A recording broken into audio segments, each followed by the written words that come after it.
So I noticed these prickly pears the other day, just when I was walking past, and they look like they're ripe. I'm surprised in such a busy road that no one else has picked them yet. I think they're ripe anyway. Let's have a further look. Yeah, they feel soft enough. Anyway, but they do seem a bit small. I'm not an expert on prickly pears. Maybe I'll pick some. And I'll go home and do a bit more research on them. And I just got pricked. I just brought a container with me, as well as some large tongs.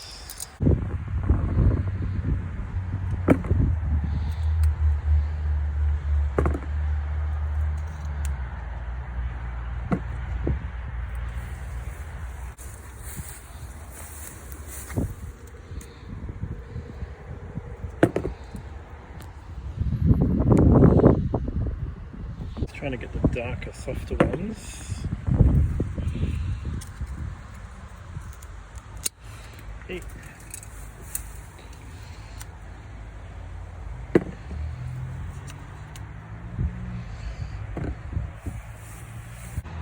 One concern is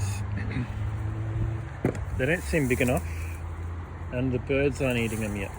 So is that a sign they might not be ripe? We're looking at... Yeah, we're still in mid-spring. So I don't know if we're expected to pick these right in the middle of summer. I think this is the case. Let's grab one more from up there. Okay, can't get that one, that's alright. Let's get this one instead.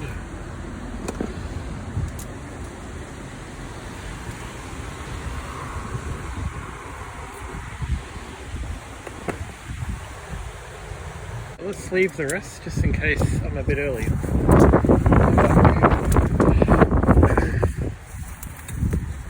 pick the rest. That'll be considering no one else has beaten me to it. I'll pick more. So there's two prickly pear trees here. There's this one as well. But that'll do us for now. Got a fair bit in there.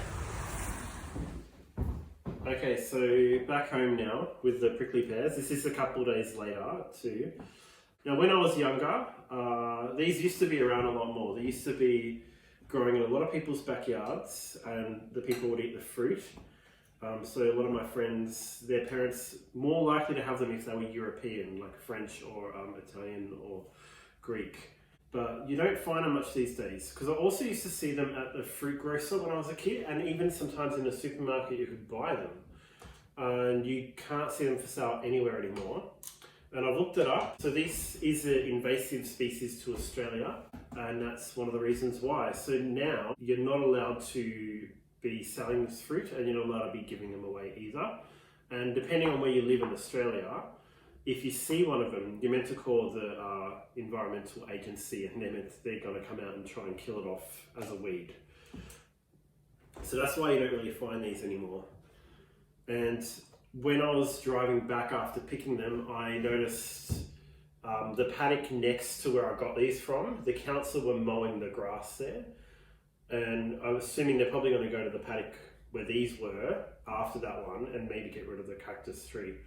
So that'll be a shame that there won't be any left. So I'm gonna eat one now, and I had to research, because I haven't eaten one of these since I was a kid. I didn't remember how they tasted either. So I had to research how to do that. So most people either just were peeling off the skin, as much of the skin as they could with a knife, and then just slicing them up and eating them just like you would eat a watermelon or something. Other people were just cutting them in half and then scooping the flesh out with a spoon. And that's what I'm going to do with this one. So just cut it in half. Now hoping you can see, oh, I'm picking it up with my bare hands, I'm going to get spiked a bit. See what the inside looks like. So that's the inside of a prickly pear. So it does look like a little bit like a fig, but it's a bit slimy, as you would expect from a cactus as well. and I'm going to try eating one. Just grabbing a spoon. Now, since because these have been sitting there for a couple of days, a lot of the spikes have come off them. So now I did eat one the other day, so it's not the first one I've eaten since I've picked them. But I've noticed the seeds are edible, but they're quite crunchy and a bit annoying. And the best part of the flesh is close to the skin, so the more colour it has on it, the tastier it is. I'm just picking out as much as I can. Alright, so you can see what that looks like. Let's give it a go.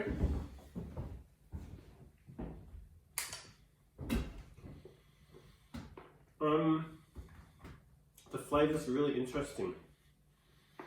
I'm trying to think of what it reminds me of. It does have a bit of a pear texture. Maybe that's why they called it a prickly pear. It's also shaped like a pear. But I can also see why they call it an Indian fig as well.